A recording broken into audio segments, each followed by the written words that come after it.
कधीच नाही चुकणार तुमचे फेवरेट टीव्ही शोज झी5 सोबत, तेही एकदम फ्री।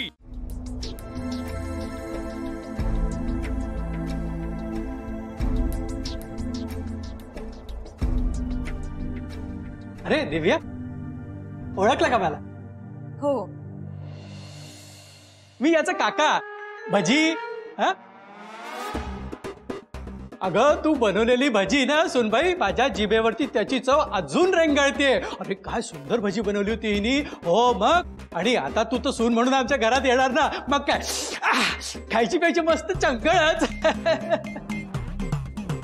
काका पण त्याची गरजच काय ना, म्हणजे आपल्या घरात नोकर चाकर आहेत की। कुठे? ते काका गावी गेले, त्यांच्या मुलाचं लग्न आहे। अच्छा, गावी गेले। पण हे बघा काका, दिव्या या घरात आल्यावर काही काम करणार नाही, एकदम राणी सारखी राहील काय। बस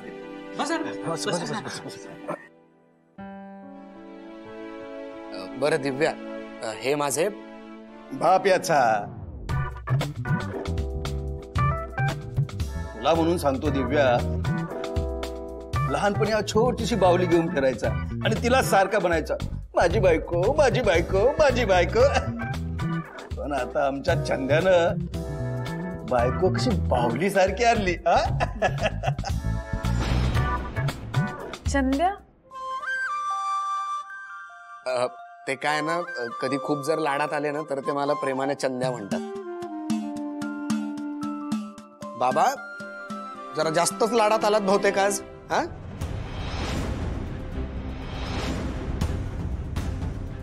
नाही म्हणजे काय, मी बोललो होतो ना तुला की आपला हा चंदन अगदी हिऱ्यासारखी मुलगी घेऊन आलेला आहे। हो तर सोन्यासारखी बायको आणली आहे। मग हिऱ्यासारखी। हिरा? हिऱ्यासारखी। आता बरं हिरा दिव्या, दिव्या कसं वाटलं तुला आमचं घर? खूप छान काका, खूप सुंदर। काका? बाबा मन बाबा, मी बाबा, हे काका। नमस्कार। आणि ती आई काय, ती आई, हे काका, मी बाबा, मी बाबा, हे काका, ते काका, मी बाबा। रोल मध्ये कन्फ्युजन नको बरं। रोल मध्ये कन्फ्यूज? तुला काय काय करता येतं दिव्या? अगं ठीक आहे, काळजी नको करू। हे बघ, मी आहे ना, मी शिकवेन तुला सगळं। नाहीतर आपण एक काम करूया, तुला जे काही हवं ते तू मला सांग, मी तुला माझ्या हाताने करून खायला घालेन, चालेल ना? बरं, तुम्ही दोघं बोलत बसा, मी येते। हा,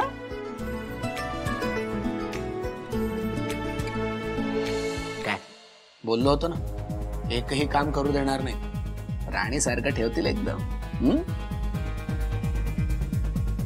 मग इतका उशीर का लावलास तू? ठीक आहे ना यार दिव्या, किती वेळा तेच तेच मोजून दाखवणार आहेस तू? सबर का फल मीठा होता है। खरंच चंदन म्हटला होता तसंच मोठं घर आहे, त्याच्या घरचे आत्ताच माझी इतकी काळजी घेतात, आणि आशूच्या घरचे माझी इतकी काळजी घेतील का? इथे सुखी राहीन मी त्यापेक्षा। त्या घरात ती कपटी कीर्ती सुद्धा आहे, इकडे तसं काही नाहीये।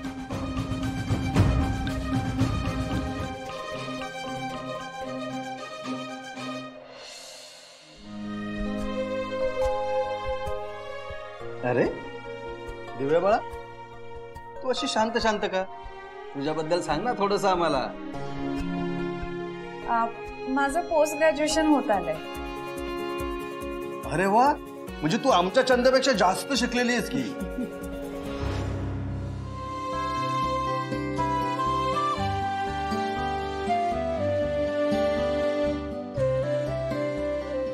गुरुजी, ही आमच्या होणाऱ्या सुनेची पत्रिका आहे, जरा बघून सांगा तुम्हाला काय वाटतंय।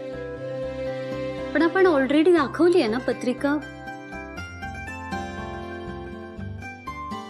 परत का दाखवतोय? काही संपदा बाळा, कधी कधी ना एखादी गोष्ट राहून जाते, म्हणून आपण पुन्हा एकदा पत्रिका दाखवून शाश्वती करून घेतोय. एकदा का पत्रिका जुळली की मग जीवाची घालमेल जाईल. गुरुजी हा काय झालं? हे बघा, ही मुलगी खूप सुंदर, संस्कारी आणि गुणी आहे. ही मुलगी नेहमी तुमच्या मुलाच्या सोबत उभी राहील. त्याची साथ कधीच सोडणार नाही. विशेष म्हणजे तुमचा मुलगा जरी भविष्यात चुकीच्या रस्त्याला गेला तरी ही त्याला पुन्हा चांगल्या मार्गावर घेऊन येईल. सीताई, आता तर आपली काळजीच मिटली. तशी काळजी नव्हतीच, दिव्याची खात्रीच आहे मला. हो, मुळात म्हणजे ही खूप शूर, धाडसी मुलगी आहे आणि सर्व गुणसंपन्न आहे. जुन्या रूढी, परंपरा, चालीरीती जपून नवीन बदल समजून घेणारी आहे. या मुलीला अन्याय अजिबात बघवत नाही आणि सहनही होत नाही. म्हणजेच ही करारी आहे.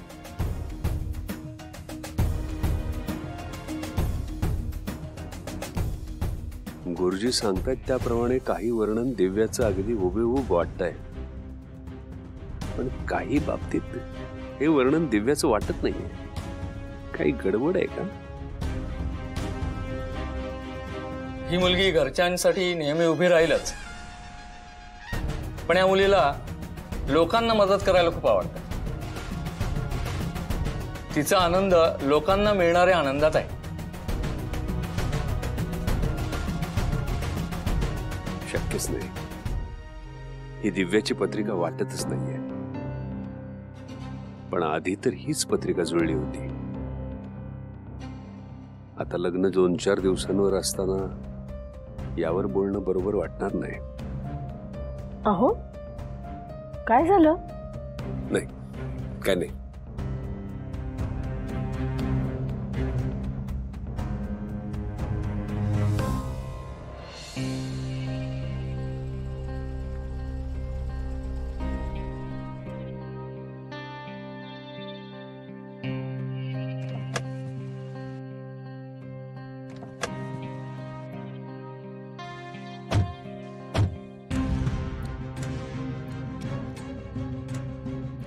मग करायचं का लग्न? नाही चंदन, मला ह्याबद्दलच बोलायचंय तुझ्याशी.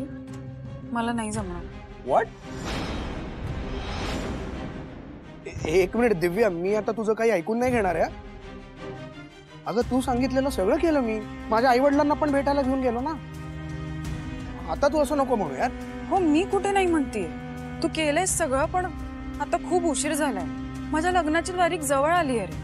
मग मी काय करू दिव्या?